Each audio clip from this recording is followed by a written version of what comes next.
Time ban.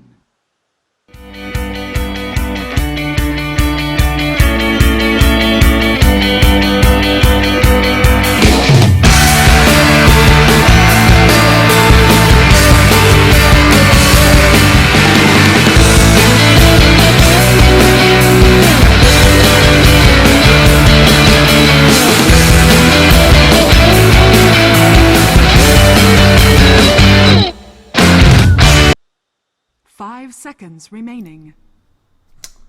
Alright folks, here we are.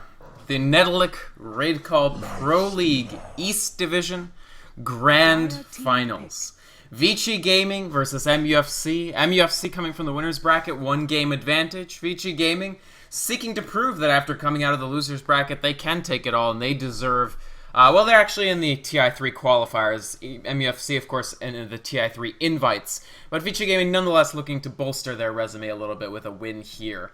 Before we say anything, I want to talk about our official sponsor for this tournament, Raid Call. You can check out their program, raidcall.com, RAIDCALL. And, of course, in Raid Call Channel 2013, there will be giveaways all throughout the tournament, including during this grand final, you know, gamer gear, Dota items, all that good stuff. But before we talk about this draft, and I do want to talk about this draft, I want to remind everybody that there is a grand prize giveaway. If there should be 5,000 people in the Raid Call channel at any point during this grand final, there will be a trigger giveaway where one fan will get the chance to go to TI3, your ticket, your airfare, your hotel accommodations, all covered.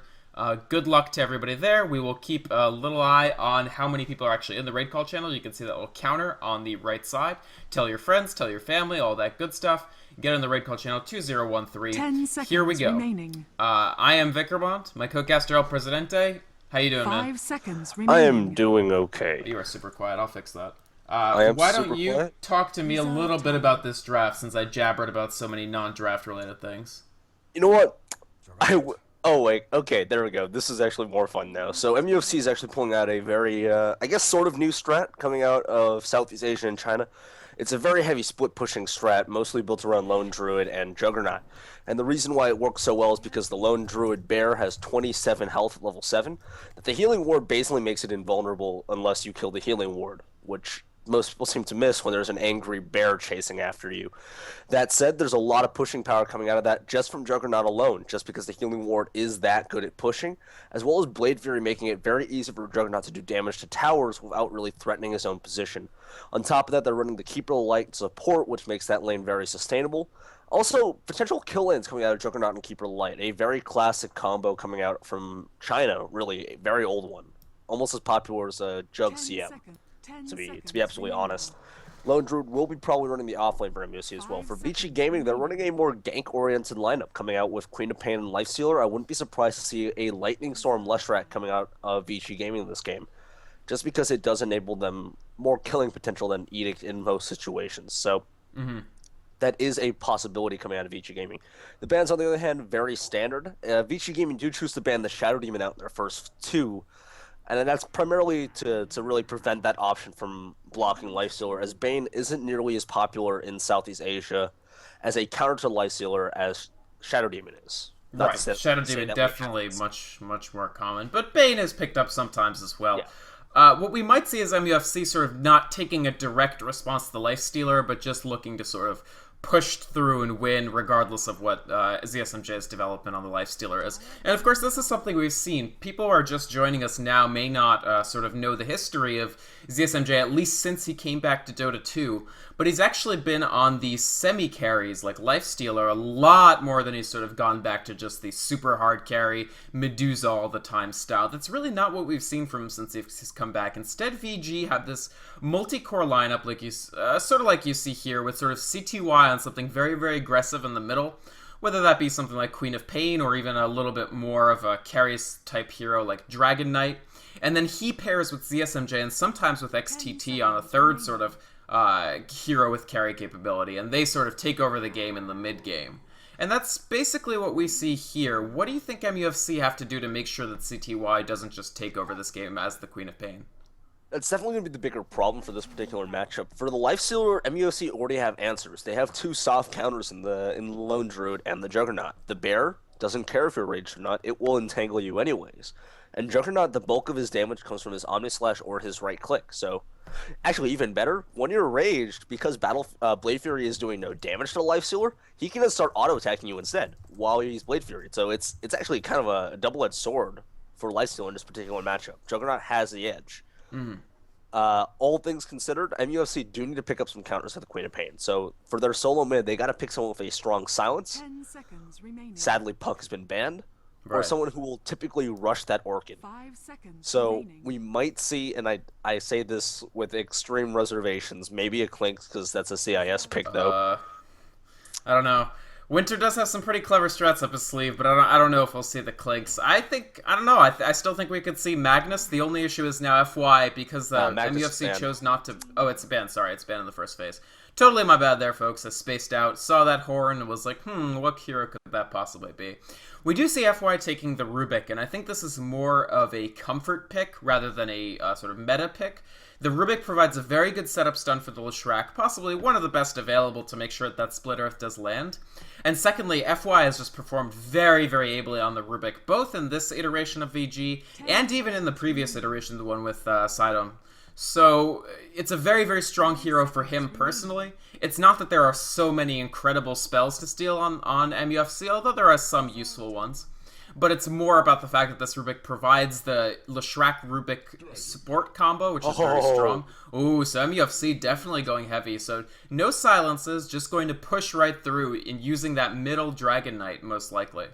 Oh, I adore Dragon Knight as a hero. I think he is a phenomenal pusher as well. You gotta, level 1 Dragon Form is fantastic at pushing towers, but on top of that, he does have that Dragon Breath. Fantastic at pushing towers as well.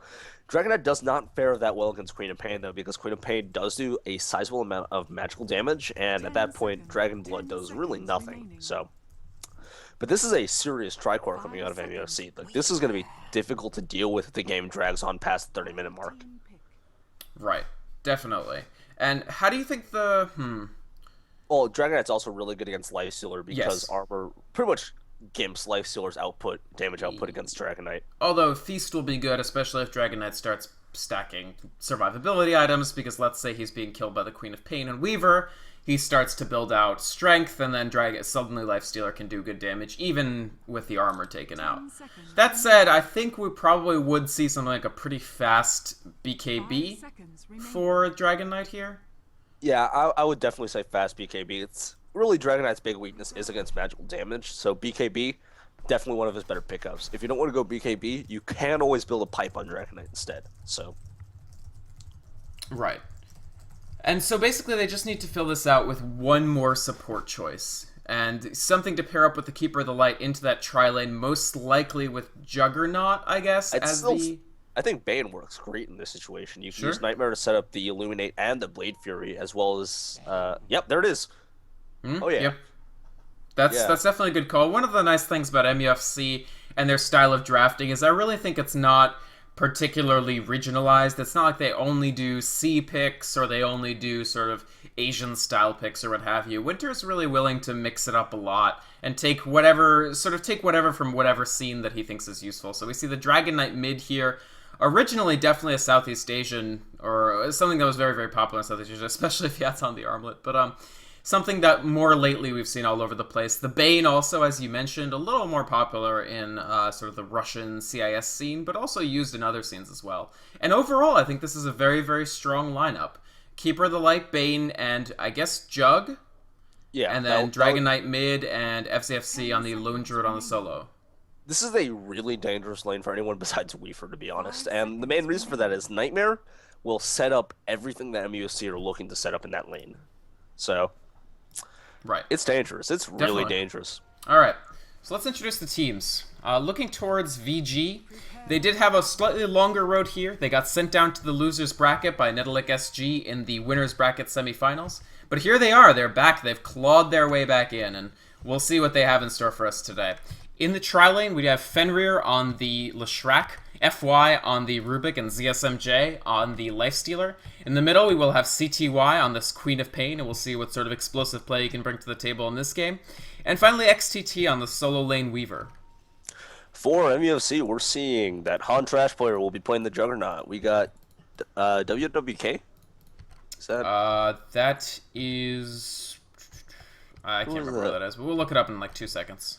Well, WWK on the Dragon Knight, Ling will be playing the Keeper of the Light, Winter playing Bane to support up Han Trash in this lane. And finally, on the off lane, we're seeing YY. Mm-hmm. Oh, so... FCC, who is WWK? I can't remember. Let's see. So why don't you check it out and let me know. So, we have the teams jockeying for position just to begin the game, and this is fairly typical. I don't think either team feels incredibly confident with their 5v5 at level 1. A lot of the tools both these teams need to actually get kills aren't quite in yet. I would actually tip it a little bit to VG just because, oh, we might see a fight right here. There's a lift up on Ling, the open wounds, they're hitting him with all their might. There's Fenrir with the Split Earth to follow, and that's a first blood. Leshrac picking it up. ZSMJ actually will not get the kill there as he was covered up by a Nightmare. But, VG starting the game, starting this aggressive tri-lane in the top lane with a kill, with some extra XP and some extra gold bounty for them. Definitely preferable to give it to Fenrir over ZSMJ, but ultimately that is still giving up first blood. So ZSMJ will still be getting about 80 to 90 gold from that kill just for being present. All things considered, though, this is still not the lane for VG to be really... I don't know how aggressive they can really be in this lane. Again, if they get Nightmared out of position, Fenrir or FY, they're dead. They're not going to make it out alive. Just because of the damage from the Illuminate, you would say? Illuminate plus Blade Fury, and the fact is, once Han Trash has moved up close with the Blade Fury, there is nothing VG can do to stop them from spinning. And sorry, who's on the WWK alias? That's TFG. Oh, right, it's TFG. That makes perfect sense. Can't believe I forgot he was in the lobby earlier. And a little bit of damage, so you said that VG should be wary of being aggressive, but they seem to just be playing very, very aggressively indeed, already throwing out some damage onto the tier 1 tower, and just continuing to harass Han Trash back. He did use his Blade Fury to sort of avoid any follow-on stuns, but he only has so much mana to do that. He will be getting some back from Ling once he actually earns up that clarity. Sorry, the Chakra Magic, but nonetheless... It looks like VG feel confident that they can sort of heavily pressure this lane. And meanwhile, if we look towards the middle, CTY getting off to a great start here. 10 for 3 on last hits to the 3-0 for TFG. And so Queen of Pain obviously can do a lot of bullying early on this lane. But as you can see, Dragon Breath is no slouch either, dealing quite a bit of damage to CTY as well. Yeah, Dragon Breath is one of those great abilities for Dragon Knight, primarily because it's very easy to support with bottle crowing a la Shockwave.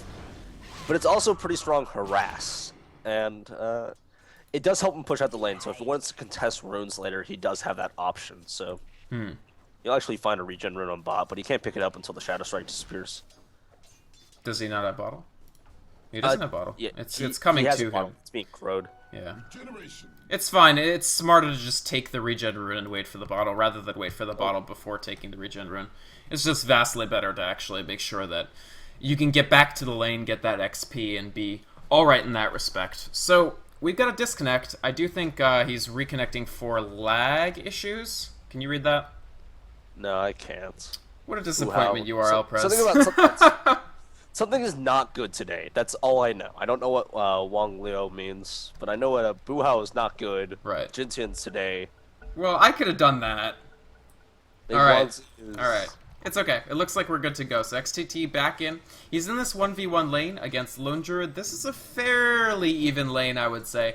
Not one player dramatically favored over the other. Sorry, I should say not one hero dramatically favored over the other. I'm not even going to presume to know what the balance between FCFC and XTT is, and I'm sure I would get flamed for any sort of affirmative judgment that I made. Meanwhile, in the mid, I mean, it's still going to just be a lane where TFG really struggles. It's all he can do, actually, not to get picked off here by CTY, really getting harassed back hard. The end of the Shadow Strike means that he's safe for now, but CTY may... No, he actually blinks back. So a little bit of discipline there, deciding not to sort of try to go in for the kill, and he cops a Dragon Breath, unfortunately. One of the big things, though, is that if CTY is going to find it very hard-pressed to dive onto...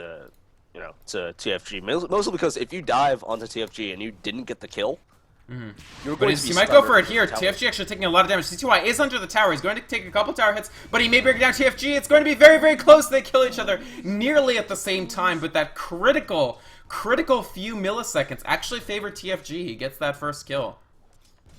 That's definitely more important that TFG gets the kill first. I think he gets a little bit less gold because he loses some of it from dying first. But ultimately, he gets the XP, and he was facing an XP deficit in the lane before, and now he's actually a slight bit ahead.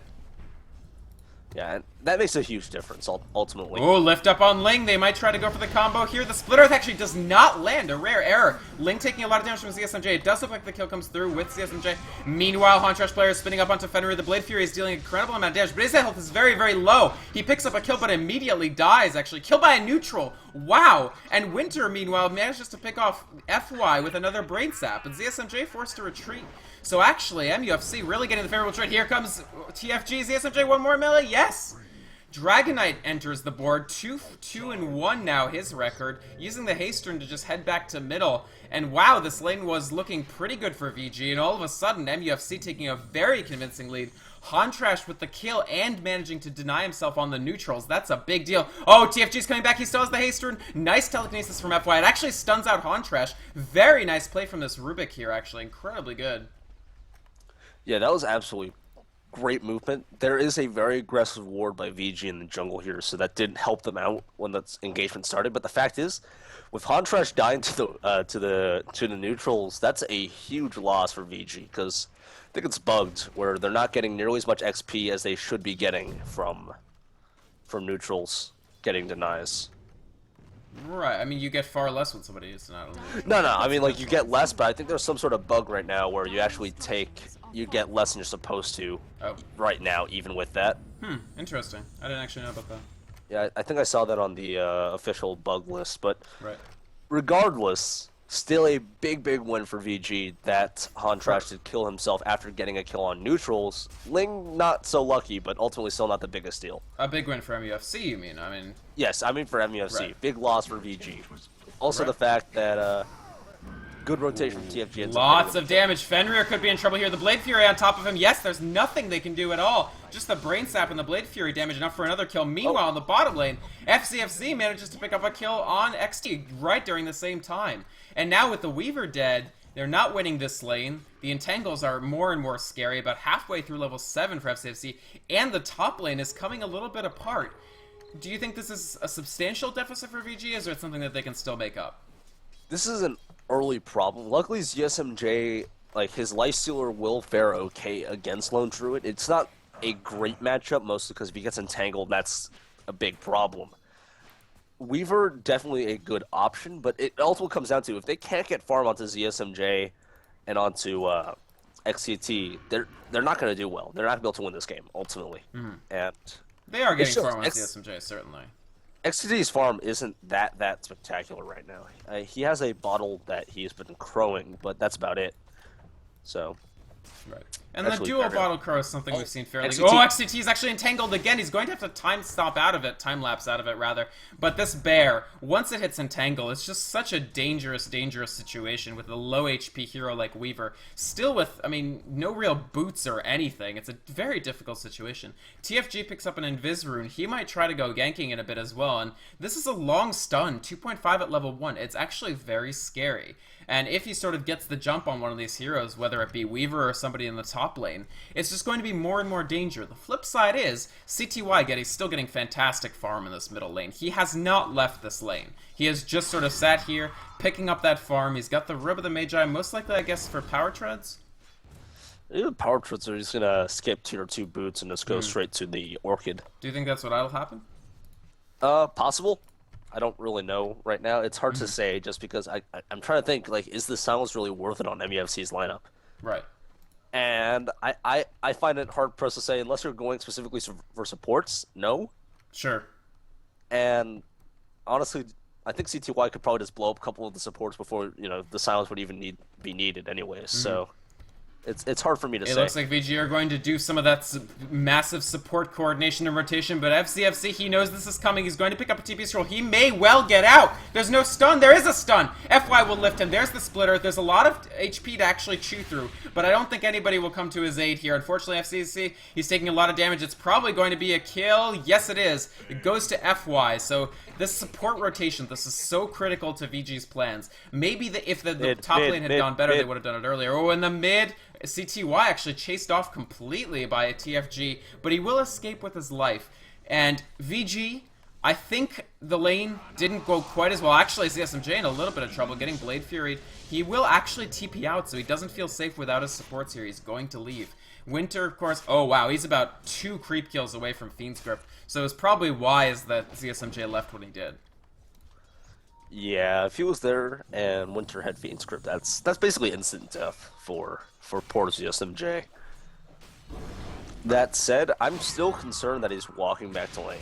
So Stun comes out on CTY. The Illuminate will come through. It's a lot of damage, but he should be able to walk away from this. Probably. He may try to do an ultimate. He probably goes up for it, but he doesn't actually throw it out, as it would be difficult to actually hit TFG with it from that distance. So, very delicate situation in the mid here. TFG has gotten a couple kills, but he has barely anything in the wave. There's the Sonic Wave! He will go down. CTY waiting, biding his time just for a bit, and then jumping in and dealing death. So, concerns for ZSMJ up in this top lane, though, is that the second Winter rolls around, he is going to die. I say this not just because Fiend's Grip is going to get onto him, but Omni Slash is up.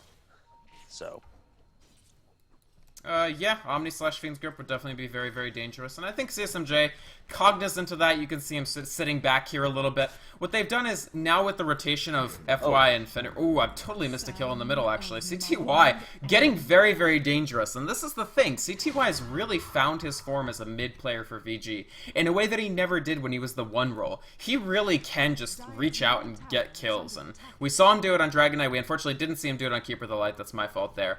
But it's interesting that VG has sort of settled into a real tri-lane almost, sort of. VG, they're using Fenrir and FY to farm up the jungle a bit, as well as just get their levels there, and also act as a sort of screen to make sure XTT finds his farm. The flip side is now ZSMJ isn't finding it, but he should be able to hit his armlet okay anyway. What do you think of this choice? Interesting choice, honestly, that they're trying to put a little bit more effort onto XTT's farm rather than ZSMJ's, and I feel like XTT needed it, because he isn't really faring that well. Up the mid, a lift up on TFG. There goes the Fiend's Grip. He's actually still alive. Here comes Hontrash. There's a lot of damage going through on CTY. Enough for the last hit actually goes to Juggernaut. They're going to try to reach Fenrir and Omni Slash him. Meanwhile, FY, they try to blinding light him to the low ground. That doesn't work out. Not quite. Will he find Fenrir? There's the Omni Slash. It's enough damage. XTT gets soloed down in the bottom at the same time, but I was too busy watching Hontrash just securing the double kill.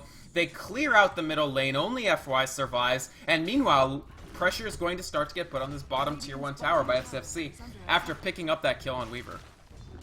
This is actually like an incredibly strong split pushing lineup with Dragon Knight, Lone Druid, and Juggernaut. All 3 heroes phenomenal at pushing down towers. So this is going to be very difficult for VG to stop later on, because their counter push is basically limited to Rubik and CTY, because Leshrac Fenrir did opt for the Edict build over the Lightning Storm, so right. It does hurt his ability to push a bit. What did FY steal? He stole Dragon. It's not just that it hurts it. Well, he can push, but his anti-push is vastly better. Yeah, is vastly worse. He's less able to deflect pushes coming in. Now, of course, these aren't really pet heroes in the sense that there's no Chen or Enchantress or Nature's Prophet, but nonetheless, I mean, the Lightning does give you an ability to respond to that. Now, ZSMJ, we've seen him switch to the bottom. I actually think this is really smart. Lifesteal are fairly favored against Lone Druid in a 1v1 lane, simply because he can always lifesteal just by chomping on that delicious high HP bear. But now this doesn't really leave XTT with that many options. We see him actually smoked up, so they may try to get a kill on FCFC here. It seems like FCFC smells something, because he's back all the way to the tier 1 tower, going to try to peel back as far as possible, but can VG find the kill? It looks like they may not, actually. The bear not quite resummoned yet. He's still just going to use the bear as his forward operating base. The smoked heroes go out into under the tier 1 tower. Huh, interesting. They may try to turn this into a demi push of some sort. FY is still charging up. They're going to just settle for the kill on the bear. Split Earth comes through, they pick that off fairly quickly, and they're going to move to the tier 1 tower as a follow-up. Unfortunately, yeah, the Fortify is still up for MUFC, they pop it, and they've got 3 players back here, so I think MUFC fairly safe from this push, in addition to giving a little bit of space for Hontrash player. You gotta be careful, though. At the same time, yeah, Hontrash is just pushing up this top lane, and if you're forced to back off in all of your lanes just because they're being pushed in, like, it's going to be hard for them to really play any aggression later on. Just because MUFC can always just choose to ignore that lane and push out the other 2 at the same time. So, right. It's very difficult to deal with the fact that MUFC have at least 2 heroes that can lead a push all by themselves. Dragon Knight and Lone Druid, and frankly, Juggernaut is very good at pushing as well. XTT trying to issue a challenge to Ontrash player here, but he's forced to flee almost immediately since I don't know that he actually can challenge Juggernaut right now. I don't think that's something that Weaver can actually win. Meanwhile, oh, the Sentry Ward placed down here by Winter rather. This could be very, very dangerous for XTT if he comes up into this without knowing that it's placed. I don't think he knows that the Bane is here quite yet. Winter, he moves around. Oh, the ping comes out. They saw him. They got the vision on Bane. Yeah, so that's really going to put a damper on Winter's plans here. Interestingly, on the bot lane, yeah, that was 9. I was actually going to bring up, they actually waited a very, very long time to deny that tower. So, I guess they really didn't want to cede any map control earlier on until they felt like the tower could actually be threatened by the creep wave. Absolutely. So. You want to leave that tier 1 tower up as long as possible. Make the other team have to do something about it. And then only when sort of you realize, oh, it's okay, we have enough map control. Especially because with once again, they have a lineup where they need multiple people with farm. They definitely need Lifestealer and Weaver to contribute, and they probably wouldn't mind if Queen of Pain got a bunch of farm as well. So in this case, VG need as much of the map as possible to actually farm, right? So they kind of need their own jungle, in my opinion. That's absolutely the case. If we look at the levels as well, what we see is that, frankly, most of VG's cores aren't really faring that well at the moment. They're all falling behind the Tricore, which is amazing because they're all level 10 right now. I don't think they're that far behind. The net worth is fairly comparable. Net worth is close, but I'm talking about levels at this point. Sure. Which, for Dragon Knight, for Juggernaut, those are just as important. Oh yeah. It lets them get those high impact abilities like Healing Ward. Yeah, that's a great point.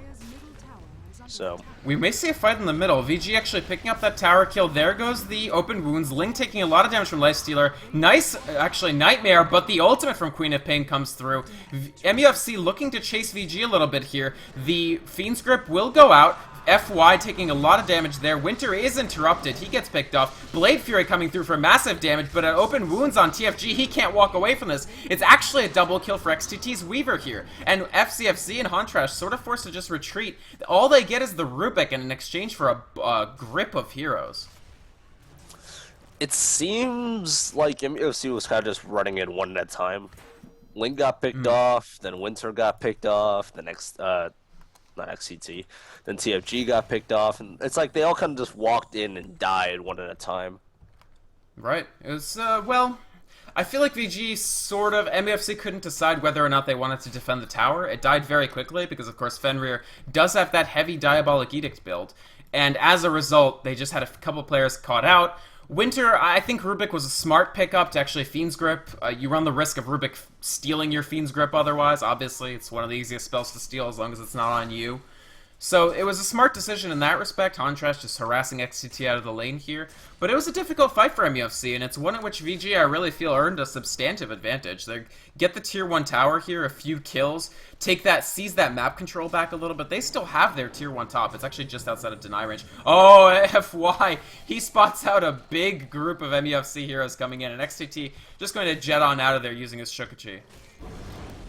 Yeah, that definitely very lucky that he wasn't caught out of position again. And we see a big rotation coming at VG, and there's an Ace Bomb set up on C2Y.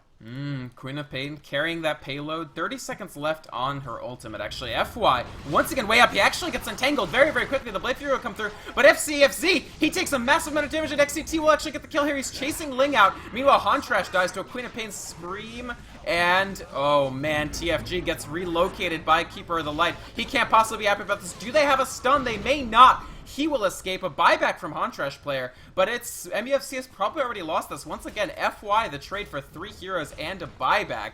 VG, they land their stuns in every fight. CTY is landing all of his spells, and right now it's far too much damage for MUFC to be able to deal with, plus the push isn't coming through for them.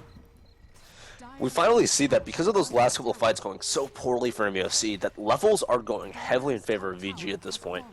with a level 13 CTY. He is actually, because he gave up so much of his extremely early game just to farm up mid lane, he actually has a substantial XP and gold advantage at this moment. Over TFG, yeah, absolutely. Oh, actually, Winter, he is actually Invis-ruined. He gets the Fiend's Grip up on ZSMJ. Hontrash follows up with the Omni Slash. That will be enough damage to take down that Lifestealer. That's a big kill for them to get. Meanwhile, TFG, he gets the Sonic Wave. They're still dealing damage. FY will take the Dragon Knight stun. It looks like he may fall. No. The magic wand enough to keep him up. Illuminate comes through. Ling the trade-off for FY there. But this is not a favorable trade for MUFC just yet. Looks like Winter will make it out safely, but they're just another death for TFG. He's 3 and 4. They do get ZSMJ, and that's actually his second death of the game, but CTY continuing to reign right now. They can't be happy that he participated in another 2 kills. Yeah, this is going to get him very close to that BKB that he's been working on, or it's a Scepter. I don't know. What? It's BKB, he has the recipe already. Yeah, there it is. Yeah. He was just sitting on 3,600 gold, so it's like, is it going to be a BKB, or does he go Scepter for fun? He's actually, so it was 3,500 with the recipe already purchased. He has 2,500 gold on top of the fact. I totally missed that. I was looking at his items for a little bit, maybe, yeah, well, I guess I just totally missed that. It was on the courier for a long time, so it wasn't in his items. That's why I didn't see it. But right. That is an Ultimate Orb picked up on Queen of Pain as well, so that's going to be worked towards that scythe very, very quickly. Mm-hmm. Or a Lincoln's to stop Fiend's Grip or something silly, but I think most likely Scythe Device. It's pretty good against MUFC. We have Dragon Knight slowly moving towards a BKB of his own, but there's a lot of people that will be shut down by the ability to sort of just sheep them down. There goes maybe the tier 1 tower. It is going to be a duel. The Lone Druid Bear will get it. It's pretty dang hard to beat a Lone Druid Bear to a tower kill, and so FY, even though he tried ably, he won't quite get it. Oh, CTY chasing out Hontrash player? No. The healing ward pops up, he's on the high ground, CTY doesn't feel safe enough to pursue. That's the thing about this guy, he's really not just doing crazy dives anymore like he did. His aggression is very, very, very intelligent. And that's what's making him just really in control of this game. He's 7-2 and 4 on this Queen of Pain. It's really something to see. Yeah, it's when you're playing up against the Queen of Pain, it's really, you gotta be careful. If your health is below 500 or 600, he will suddenly show up, CTY, to immediately burst you down before you can even react. And if you can get a kill, he's not too concerned with the 6-second cooldown on this blink. Mm-hmm. He will be able to get out without any problems, especially if he manages to pick off Winter. Right. He won't feel the pressure. Absolutely, and so far Winter's been focusing on shutting down FY in these fights, which is actually really smart. I mean, Rubik, a specialty hero of his, a stolen Fiend's Grip would cause things to go completely pear-shaped for MUFC. But the thing is that this still leaves Winter a little bit vulnerable. I think we're going to see this Bane try to go BKB eventually. ZSMJ heading way up past the tier 2 tower, just generating some space for VG to continue to push a bit. And this tower is halfway dead, and really the one issue I would say for MUFC is they've got the pushing lineup, and they're the ones getting pushed. It's a difficult situation to be in, kind of. Ooh, smoke. Smoke up on VG. Smoke gang coming. They're trying to come down and catch TFG. He actually will TP out of this no problem. He uses his Illusion Rune, generate 2 more dragons. That will give some pushing power. It sort of deflects the VG push since it means that they have to spend some time getting this lane back into shape. Some of them are rotating mid, and we're just going to have ZSMJ clean up the creeps here, as well as these Dragon Knight illusions, which really are doing a fairly impressive amount of damage to the tower. Actually, a Fortify coming out. They may get the deny here, maybe? Yes, they do get the deny. Once again, a telekinesis on the bear. That time they have enough damage to deny the tower while the bear is in the air, and yeah, the air bear doesn't compare to that. There are, again, no boots being picked up on the Spirit Bear by FC, so... Barefoot build is the new build. I fully believe in this build. You fully support the Barefoot build. I support the Barefoot build, yeah. Mm. I mean, if you're pushing, you're in a set-piece fight anyway, right? This is absolutely the case. If you've got so the other thing is, if you have the Panda cosmetic, you know you don't have to worry about entangles. Like, they're going to happen on the first hit. So you don't need to catch the person, you just need to hit them once. Yeah, but what if you're up against Race Car Lifestealer? He's going to outrun the Barefoot Bear. So that is a great point, because CSMJ, he has gotten phase boots and drums. We'll have to see if he actually does build up that Yasha towards the Sanjin Yasha, but that's what we've seen from him on Lifestealer, and it's very possible here. Do you think that's a strong pickup for this fight, for this game? Yeah. I absolutely think that's the case, because you're looking at, again, very high-speed heroes, like the Lone Druid, and, of course, Juggernaut himself. He actually has a Shadow Blade. So these are all very strong options, to be honest. And it gives him a lot of chasing power, because Juggernaut is a pretty fast hero. With the drums, I actually think he outruns...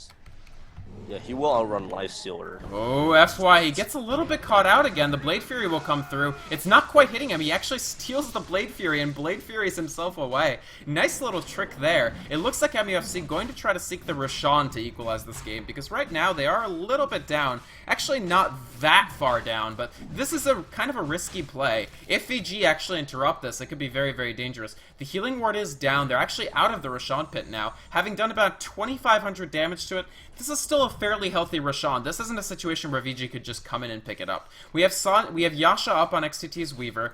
Are they holding a smoke? Are either team holding a smoke? I can't quite see one. We have Shadow Blade done for Huntrash, so that gives them a little bit more initiation capacity. They will go back in, and we actually see the ultimate for TFG. This will wear down Roshan quite a bit. VG actually left. They went to the bottom lane, so it's going to be tough for them to catch up. FY just running in with his Blade Fury, once again acting as a little warning system, an early warning system, but little more than that. He actually buys back. Here comes CTY. The Nake's Bomb comes through. Yes, Winter actually falls very, very quickly. CTY with the BKB activation. XTT taking a bit of damage. Time-lapse will get him back up. Huntrash is taking almost too much. If CTY catches up, he actually Shadow Blades his way on out. Ling takes the open wounds. That's a kill for XTT. ZSMJ very, very low. The bear lifted. FY has returned. Bear comes down. ZSMJ entangled again. They may bring this Lifestealer down. Yes, they do. FY, he's still in the fight. CTY throws out the Sonic Wave on 2. Winter's still alive. He will heal back up to full. FY takes his second death just from the bear entangle and Dragon Knight damage. And I think MUFC have won this fight. I think they've secured the Roshan for themselves with 2 more buybacks. No buyback, actually, it is available for Lifestealer, but they've decided not to pursue this any further. A very, very bloody fight, but MUFC ended up with the Roshan to show for it. I was trying to count the kills and I lost count. But it looks like it was 2 deaths for MUFC against 3 for VG. 4 if you count FY's first death. Oh, 4, yeah. So, definitely a big win for MUFC, because not only did they get the Roche with that, which is some tower gold, equivalent tower gold that they really needed. They also get the Aegis on, I think they put it on FC? No, they didn't put it on FC. Oh, wow, Basher's already up on Spirit Bear. Now all it has is Armlet and Basher, to be fair. I wouldn't be surprised, though, if that was what won them that fight. Sure. Well, they had good entangles. They had very good positioning. CTY was trying to find the right angle for a Sonic Wave and only ended up hitting 2 when he finally used it, so... also, Huntrash just escaped from almost certain doom for a while. It took a very long time to bring him down. Nice Shadow Blade activation. I don't know if they knew about the Shadow Blade before that, but they definitely know now. CTY carrying ZSMJ once again. They may try to get another trade. FY once again out way in front. This bold little Rubik, a tower trade, tier 2 for tier 2. MUFC look to continue because they do have this Aegis. Oh. TFG. He actually causes FY to lose his stealth. They may pick up the Courier here. Some clever little Courier micro, and it's actually out. Huntrash player, he's Shadow Bladed up. They know something is wrong. They know something is impending. They don't quite know the shape of it yet. They don't have the Sentry Ward up. CTY, he'll come from the back. XTT and Fenrir, they're on the high ground here. Hugo MUFC, they've actually begun on this tier 3. Oh, there's the bomb. Winter taking a lot of damage. FY actually dies to Omni Slash. That's a Rubik that won't be back up into this fight. CTY and TFG both using their BKBs. Ling taking a lot of damage. One last auto attack from Queen of Pain, but Queen of Pain is actually entangled. They may have another stun to follow this. He blinks out. A nice split earth on 3, including the bear. There's the Aegis down. The bear probably going to get picked off here. There is a resummon available if they need it. Another blink out from CTY. There's the resummon for the bear. ZSMJ fighting. Oh, nice Sonic Wave. Huntrash player forced to leave as soon as he came in. XTT, they're trying to get the second kill on TFG. They find it with another auto attack from ZSMJ. And this fight is going actually quite badly for MUFC. Huntrash, he's got the Shadow Blade. They spotted him out. There's a double kill for ZSMJ. And only FZFC makes it out of here alive. MUFC, did they overreach? Did they just go too far? Yeah, there was a very, very good Invis rune picked up by C2Y that really just gave him the edge in that whole engagement. Had the Roshan Courier picked C2Y there as well as FY, that fight probably would have gone very differently. That said, Aegis on Dragon Knight generally not the best item for him, because when he dies and comes back, he does not have dragon form. If he was in dragon form before, which in this case he was, yeah. And that's a big deal, because he gets a lot of damage out of his dragon form, so... I mean, yeah, you have to say the VG really, really seized the initiative in that fight, especially after suffering fairly heavy losses in the last fight, but they did get buybacks, so that's MUFC dying, and they still have about a minute and a half of buyback on the heroes that bought. So on Hantrash and on Ling, and that's actually Hantrash's second buyback of the game. Now, the first one was very, very cheap since he did it early, but it's notable that, you know, for his gold earned, his net worth is not that high, only about 8k for this jug. And that was really the first time MUFC attempted to flex their pushing muscle that we know they have because of Dragon Knight and Juggernaut and Lone Druid, and it didn't work out that great for them. All they come away with is about less than half of the tier 3 tower here. Now, if they could pull together another push like that, that would be one thing. But they don't have the Aegis, and so can they push without picking up another Aegis, do you think? It's going to be very hard for them. On a plus note, and this is, I think, an excellent item over Vlad's this game. Over Ment this game. Ling is building a Vlad's. And I feel like it's heavily undervalued on support heroes. And especially in this matchup, when you're looking at a pushing lineup primarily pushed out by DK, Juggernaut, and Lone Druid, the Vlad's is going to be absurdly powerful. It does everything that you need for all the heroes that you need. CCY, they're back in. TFG caught completely out. He may not even use his BKB in this fight. He uses it. He uses Dragon Form, but he may get taken out of the fight. Fiend's Grip immediately interrupted. Oh, man. Dragon Knight forced to flee out of this fight. CTY, he is entangled. The bear will go down. Do they have a resummon for this bear? No, they do not. And TFG gets picked off by XDT and ZSMJ in the back. MUFC just fleeing out of this fight as fast as their legs can carry them. Oh man, the bear actually stunned out the basher from ZSMJ. The bear is down. The Fiend's Grip steal. Hantrash player won't make it back to his tier 3. It's another kill for VG. And oh my god, they are just taking a more and more convincing lead here. Fenrir in the back just clearing out this tower incredibly quickly with his Diabolic Edict. He only has 10 seconds for the next one. They may well go on. There's no buyback for Hantrash player. There's no buyback for TFG, and even if they had it, it wouldn't be useful. No Dragon Form available. CTY and ZSMJ, they're clearing out this creep wave incredibly quickly. There's the fortification coming out. Fenrir has his next Diabolic Edict. He's just going to wait until the Fortify goes down. MUFC trying to defend this any way they can. Ling is a piglet. He's going to pop a defensive illumination in just a second. He may try to cast it. Unfortunately, ZSMJ doesn't even care. He just pops his rage and lives right through it. The Enfeebled, not enough to reduce his damage past the 100 mark. There goes the first Rax. VG, they may take the ranged as well, getting a little bit greedy, but why not? There's still no Juggernaut. They get the kill on that. They pierce the high ground, and it looks like VG well on their way to equalizing the series this early on. What do MUFC have to do now? They gotta get some farm. I haven't really been following XCT around the map, but basically, in all of his downtime, he's been farming. He's been farming a lot. And he's actually the second most farmed person on the map as a result. And one of the big problems for MUFC is that if we look at the net worth, there is a huge goal deficit between basically the 3 big heroes on VG versus the 3 big ones on MUFC. Honestly, this match is really showcasing one of Lone Druid's greatest weaknesses. He is an awful hero in defense. Like, just awful. So, this is really showcasing that deficit in Lone Druid's toolkit. Right. We do see a Hantrash player building towards Aghanim Scepter. This is more and more popular on Juggernaut these days. In fact, I think it's like his most common item now that he's been picked up. Is this good here? Because it sort of gives him that extra invulnerability. He can't be stunned or nothing can be done to him while he's in that. Yeah, absolutely. It's really, for Juggernaut, because of the nature of his toolkit, Omni Slash is definitely his best weapon, basically. You know, like, people like to give a lot of praises to Faceless Void because he has that 5 seconds of invulnerability period. Juggernaut practically has the same period, just with an Ag Scepter. So it's actually a very big deal. At 0.4 seconds of jump, you're looking at 4.8 seconds after Scepter. That's actually almost as much time as Faceless Void's Chronosphere will give him in vulnerability period. Right. That is, and yeah. As an added, when you put it that way, it's pretty. Yeah. And as an added bonus, that 12 slashes also does bonus damage. He actually does more damage than Faceless Void in the same period. Right. Yeah. So the one thing is, so the flip side of Ling building Vlad's is definitely good, and he's actually done with it now. He's bought out for it, and it's going to be a big deal. The flip side is, I think for VG, Ghost Scepters are just as important. And FY actually has his. You're probably going to see Fenrir start his after he actually has finished his mechanism. It was after that fight. He did not have it for that fight. But now he has it. And because MUFC have gone for this Vlad's, there's no mechanism up for them. Winter, he has about 1,100 gold. He's going to feel like making BKB, I think, because his Fiend's Grip has just been interrupted constantly. And as a result, he's going to want the BKB, but that means that they probably won't have mechanism anytime soon. This Keeper of the Light won't have it for a while. Vlad's is good, but they won't be able to kill FY nearly as easily if he pops his Ghost Scepter, because all of their damage, except for Illuminate, is physical. That's absolutely the case, and it's a really big problem, because really the only natural damage you have is the Illuminate and the Brain Sap, and you're not really going to get any kills with those two combined at this point.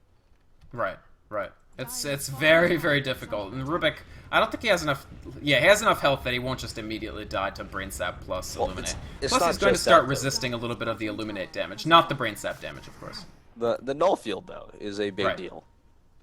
Yeah. So that it's not that big of a deal in this game, just because, like you said, MUFC, they're not dealing that much magic damage. It helps their push, because it prevents Keeper of Light from counter-pushing as well, because the Null Field does apply to creeps. True. That's a fantastic point, and it makes it easier for them to do their next big high ground push. Plus, there's the Roshan to think about. So in a minute and a half, we will have the respawn of Roshan, and I think VG probably have it. It's going to be difficult for MUFC to actually... Whoa! I think VG's team house just exploded. That's not good. Oh, that's too bad. Hopefully, folks, we'll get them back as soon as we can. Do want to point out, while we do have this pause, just pimp our sponsor a little bit again. Raid Call is having giveaways in the 2013 channel. If there are a few thousand more people, so currently we have 1306, which is a pretty good number. Hopefully we can get more than that. So as people filter in, there's going to continue to be giveaways throughout the Grand Finals, and, of course, the Grand Prize giveaway will be happening if the channel reaches 5,000. So at that point, once we're at over 5,000... on this stream, I think we will be actually doing the giveaway for the TI3 ticket plus airfare plus hotel. So check that out. Get your friends to check it out. If you're on the stream right now, you should probably be in there. I really don't see any reason why you wouldn't be. Unless you already have your airfare and hotel fully comped for the International 3, in which case I'm pretty jealous of you. Any thoughts, Elpros? MUFC, the next Roshan. What do they need to do to get it, or do they need to just let it go and do their best? They should get the next Roshan. I'd personally put it on CTY if I was VG at this point. Not only is CTY the most farmed, he is doing some serious work this game. Actually, his second Mystic Staff. That's amazing. He's going to build a Shivas. Yeah, so Shiva's... One thing that it gives them to is Shivas has good armor. It's survivability for CTY. The only thing that's been threatening him in these games is really it's Juggernaut and Dragon Knight and Lone Druid Bear beating on him. It hasn't really been enough to kill him lately. He's actually had 2 deaths for the majority of this game, and he's on quite a streak now. But still, if he were to die, it would be due to physical damage. So picking up that extra armor, in addition to the attack speed slow, would be a huge deal.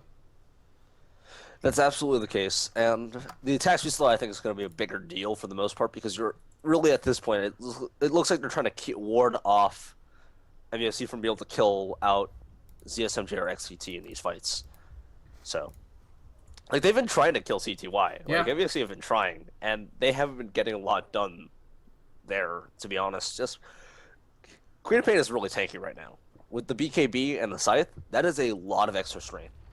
And CTY is actually leaving his treads on strength because he wants all of that extra health. Right, and then, I mean, that makes perfect sense, I think, in this case. Yeah. I don't know, can MUFC win the Roshan engagement? I worry about it. I think they probably won't try, which I don't know how they would win, so maybe they shouldn't try. They are building BKB on Winter. This will be a fairly big game changer because it means that he can Fiend's Grip without fear of the immediate steal. Plus, it won't be interrupted as quickly. But that's going to take a while to come. How is Bane going to find farm except if they start winning team fights? That's the thing. MUFC don't have the strongest team fighting lineup. They really don't. They have a strong split pushing lineup. Mm-hmm. And I think that's really where MUFC went wrong. They tried to do a lot of team fighting earlier on. And against a Queen of Pain, MUFC doesn't lack the AoE damage that VG had. So I think it's very hard for MUFC to defend this by team fighting. They'd have to get some really good nightmares to keep CTY out of the fight, really prevent his damage output. The problem is Nightmare isn't leveled enough. It's only level 2, so it doesn't last long enough. Right. So he'll find the levels for that. It's going to be up to 7 seconds, but the thing is that CTY does still have this BKB. It's on 7 seconds charge. He's worn it down a little bit, but it'll still be a substantial amount of magic immunity. And there's so many targets that you want to Fiend's Grip right now. There's the Queen of Pain, the Lifestealer, and we kind of can't neglect the fact that XTT is starting to get really big on Weaver as well. He's got his Demon Edge. This could be built into either a MKB or a Daedalus. MKB is sort of the traditional choice, but I've actually seen Daedalus more often lately. Even though the second hit can't crit, it's just so much more burst damage and ability to bring somebody down quickly that it might be worth it even then. I don't know. What do you think for his next item? Honestly, I would have rather seen the Desolator coming out of XCT instead of MKB or crit, because it does help their push a little bit. It also reduces really the high armor coming out of everyone on MUFC's lineup. Not everyone, but the primary heroes that they're looking to kill. So, I personally would have rather seen the Desolator this match. Okay. Fair enough. Yeah, also it makes Edict hit harder too, so there's always that nice bonus. Sure. But regardless, I mean, he did go the Demon Edge, so he's definitely I'd say MKB over crit. Okay. Personally, just because I think the extra 7 damage is like that small of a difference, plus the mini bash ultimately edges out the damage coming out of the Daedalus over longer periods of time. How big a deal is this Vlad's, do you think? If Ling lives through a fight, is Vlad's enough to sort of give them a decent edge just from the lifesteal and the bonus armor? Because it will be less incoming damage from both XTT and ZSMJ from Weaver and Lifestealer. It's the lifesteal, it's the bonus damage, and it's the bonus armor. It's actually a huge package. So it'll boost the damage of the bear by a bit, it'll boost the damage of Hontrash by a bit, and it'll boost the damage of DK by a bit. The problem is none of them have very high stat growths. So they're not actually, like, none of them besides DK, besides DFG, who only really has strength items, has higher than 100 damage base. So the actual bonus coming out of the Vlads is really low on the damage side.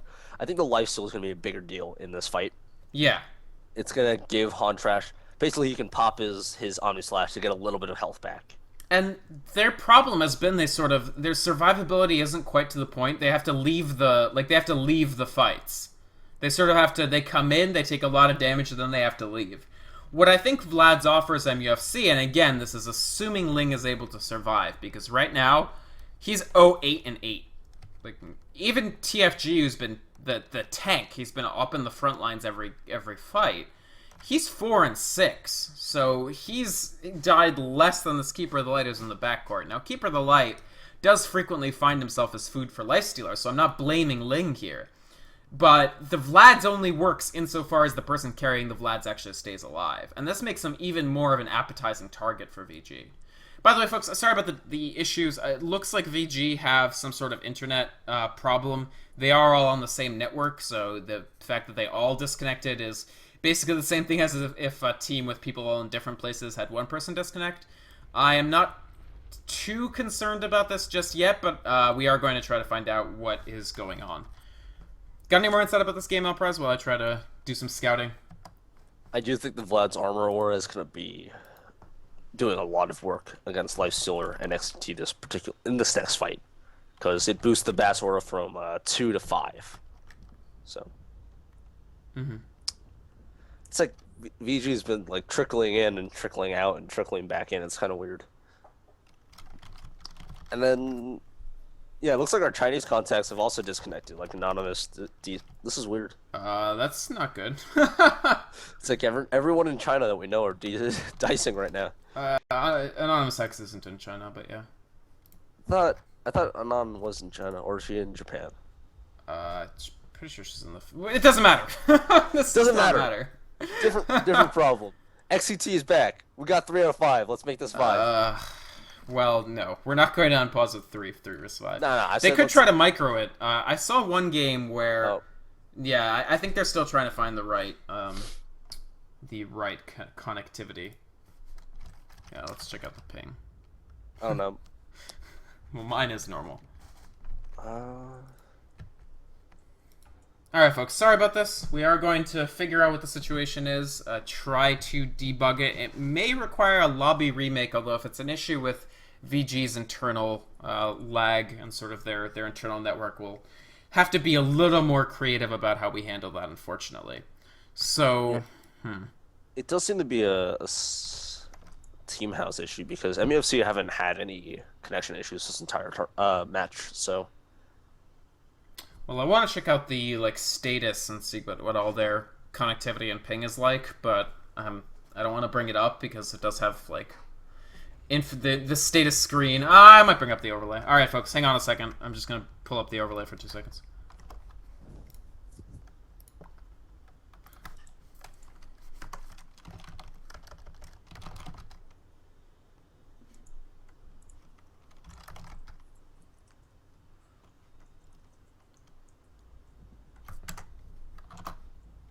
They actually have good ping. I think it's more of a general connectivity and maybe a packet loss issue. Yeah, that seems to be the case. Because their ping is all fine, actually. I don't know about CTY's because he's offline, but everybody currently connected to the game is experiencing lag that's well within the bounds of what I'd call normal. But I mean, obviously, I'm not second-guessing VG. If they're having issues in their team house connectivity, then it is what it is. Yep. I hear that actually their power is going on and off, so it's not an issue to the Valve servers at all. It's actually a team house issue. Oh, so hopefully they'll resolve that. That would be really upsetting, actually. But we'll try to resolve that ASAP. I wish I studied Chinese better so I could actually see what's going on here. I see a couple of other words that I recognize, but I'm not sure what they mean in the context. One of them is nung, so that's can. They're speaking in past tense. I have no idea what's going on. That's alright. We can just ask our people who actually know Chinese. I think you know only about 10% more Chinese than I do, unfortunately. I wouldn't be surprised. I know a little bit. I actually tried taking Chinese for about a semester and a little bit. I wish I had stuck with it, but at the time I was lazy. Can't blame that on anything but yourself. But well, I wasn't blaming it on anybody but myself. That's kind of rude. Look at you calling me out when I already called myself out. Hey, you call me out all the time. That's true. That's true. Well, if you try to learn Chinese, don't give up on it. Yeah, I'm taking a year of it right now. But CTY is back, so we might be starting up soon.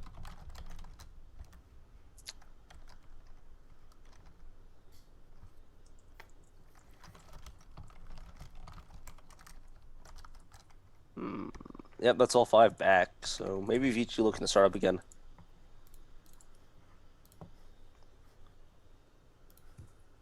Oh, alright. Okay, we're good to go. Excellent. Alright. I will not have to use my sub-pigeon Chinese to try to communicate. Alright, back up into the game. VG, they've got about a minute left on this Roshan. I think they may try to secure it before they go high ground again. This is something we've seen from VG. It's the combination of aggression and still being patient. So aggression within sort of smart bounds. And that's the hallmark of a lot of the better aggressive teams. And I think it's something VG are really growing into. Oh, man, we actually got another disconnect. Ouch. So just as we go back in, what a tease. FY immediately falls off, unfortunately. Yeah, I think it's just connectivity issues. I don't think it's lag. It's just that they're having trouble actually staying online.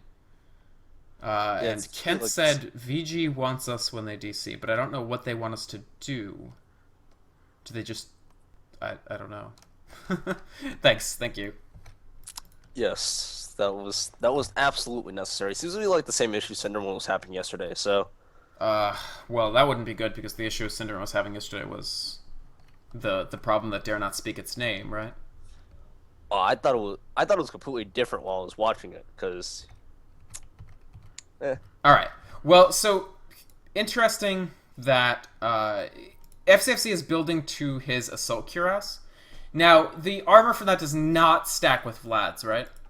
Assault Cuirass does not stack with Vlad's. Right, but they do have... It does mean that even if Ling dies, they still have that armor aura. They're still able to sort of survive through some of the damage that at least ZSMJ and XTT are putting out. And I mean, I don't mean to denigrate the damage that CTY is doing. He actually has about 200 auto attack damage of his own, in addition to the incredible magic damage that he can put out.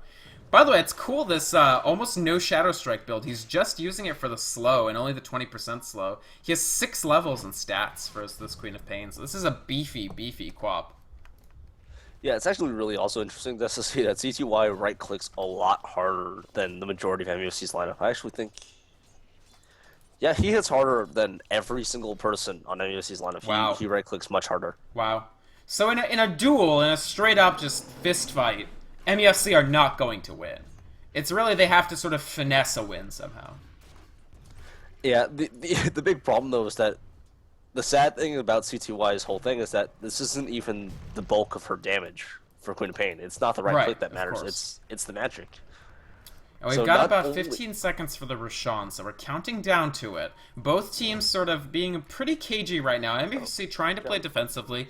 VG sort of clearing out all the creep camps, but they won't go too far. You can see that they're not just going to off to this side of the map. They're still maintaining vision of this Roshan. Take a look at this little battery of wards here. They will know any angle of approach that MUFC actually takes. If MUFC tries to go into the Roshan, VG want to know about it. So even if they're not quite in the pit at a given point, they want to know what's going on near the pit. And FY actually quite close to MUFC's front lines here. MUFC have smoked out of their base. So they are making it out. Here's the bear. It has been desmoked. A blinding light goes out in the Roshan pit. MUFC thought that VG were in here. This fight will not quite come the way they wanted. The Omni Slash comes through. Fenrir actually on the ground. The gem already down. Sonic Wave goes through. Ling falls. ZSMJ taking a lot of damage. He actually is entangled. Winter having to peel back. The Fiend's Grip goes out. CTY is having to leave. But here comes the returned Fiend's Grip on TFG. CTY still up, still dealing damage. Huntress TPing out. It looks like TFG will go down. There's the lift on Huntress that cancels the last second of the Town Portal scroll. And there's the GG called out by MUFC. The loss at the Roshan. Too much for them to bear. They knew that if they didn't win this fight at Roche, they couldn't get back into it. And they GG out. That's VG securing the at least a draw in the first game. They go up to 1-1. Game 3 will commence. MUFC VG Netolic Raid Call Pro League East Division Grand Finals. And VG looking really good so far. Not the easiest lane phase, but then transitioning into just incredible mid-game team fight. Any thoughts on that game, Elpres? Honestly, I was gonna say if the Winter didn't call it that Roshan fight was basically the last, last straw on camel's back. I think the straw that broke the camel's back. That's the saying. And I say that just because it really showed the weaknesses of MUFC's lineup. It really was they could not team fight. Right. And VG was making team fights happen. MUFC wasn't able to really take full advantage of their particular lineup's draft, which, if it was able to do what it was intended to do, would have been very good at doing it. Sure. But they just never got that split push rolling. Absolutely. Alright, so that's the first game. MUFC, they draft a push-heavy lineup. They can't outpush VG. Just picked off here and there with great team fight. XTT slow start, but manages to make it up pretty quickly. And in the end, those multi-core lineups from VG that we've seen so often once again come through. Gold plenty of farm up on CTY and XTT and ZSMJ. Some big Fiend's Grip steals from FY's Rubik. And overall, VG looking like the stronger team so far. We'll see what strategy MUFC come out with for the next game. Thanks for watching, folks. This is your official English stream, Netolic TV, Netolic TV. I want to remind y'all our sponsor is Raid Call channel 2013. You boot up Raid Call, you go to channel 2013, just like the year. The more people we get, the more things there will be to give away, including at 5,000 users, a trip to TI3. You can check out the details on the tournament website or on Gosu Gamers, etc., etc. We'll be back with the next game in just a couple of minutes. Don't go away.